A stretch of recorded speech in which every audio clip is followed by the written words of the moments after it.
Hi friends, इस video में हम बात करेंगे फर्स्ट चैप्टर के समरी की, जिसका नाम है इंडियन सिविलाइजेशन कल्चर, जो गोल्डन पार्ट 2 किताब का पहला चैप्टर है। इसको महात्मा गांधी की आत्मकथा से लिया गया है। तो चलिए शुरू करते हैं। Gandhi ji in this chapter which is extract from his autobiography emphasizes on how beautiful our civilization is. He went on saying about other countries that how Japan become westernized, China is also on verge of it, but India is still sound at the foundation. He tackled other allegations of ignorant, uncivilized against Indians by saying that it's not because we are ignorant and stolid that we not change.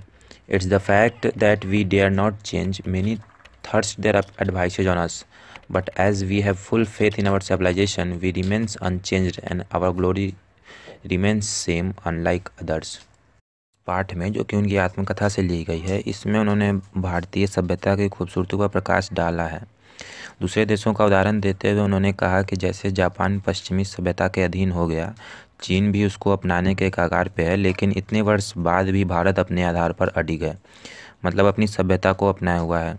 वे लोगों के इस आरोप का कि भारतीय असभ्य और मूर्ख हैं, इस वजह से वह परिवर्तन के पक्षधर नहीं हैं, इसके जवाब में गांधी जी लिखते हैं कि ऐसा नहीं है कि हम भारतीय मूर्ख और असभ्य हैं इसलिए हम अपनी सभ्यता नहीं त्यागते हैं।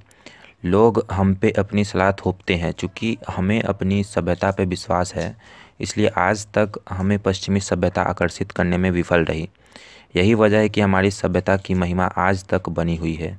He justified the lack of usage of machinery in our daily lives and luxury by stating that our ancestors knew this fact very well, that happiness lies in doing things which only can be done by our hands and feet. This reduces our dependency on machines and make us happy and healthy as well. He said our ancestors were satisfied with small villages as large towns are useless burden, and apart from thieves and robbers nothing is there which will make us productive or happy. चूँकि ये किताब उन्होंने 1940 के दशक में लिखी थी और उस समय मशीनों का प्रचलन आज की अपेक्षा में काफ़ी कम था। इसका कारण उन्होंने हमारे पूर्वजों की सोच को बताते हुए कहा है कि हमारे पूर्वज भली भांति इस बात को जानते थे कि हमारी उन्नति और खुशी इसी बात में है कि हम सारे काम खुद अपने हाथ और पैर से करें। इससे हमें खुशी भी मिलेगी और मशीनों पर निर्भरता भी कम होगी।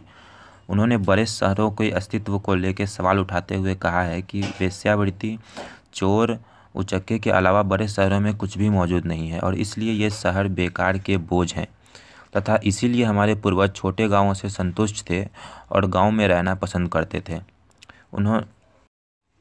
Gandhiji also clarified that he isn't a hater of West, and he himself has learnt many things from Western literature, but he also said his understandings of modern civilization not allow Indians to adopt that, and we must keep away from this because it's nothing but worship of materialism.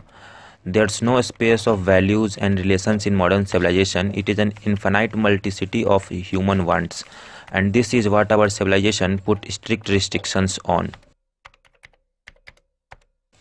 उन्होंने आगे कहा है कि ऐसा बिल्कुल नहीं है कि वे पश्चिमी सभ्यता से नफरत करते हैं, बल्कि उन्होंने पश्चिम साहित्य से काफ़ी कुछ सीखा भी है, पर उनकी समझ ये कहती है कि आधुनिक सभ्यता से दूर रहने में ही भलाई है, क्योंकि यह कुछ नहीं है, सिर्फ भौतिकवाद की इसमें पूजा होती है और इसमें रिश्ते विश्वासों की कोई जगह नहीं है।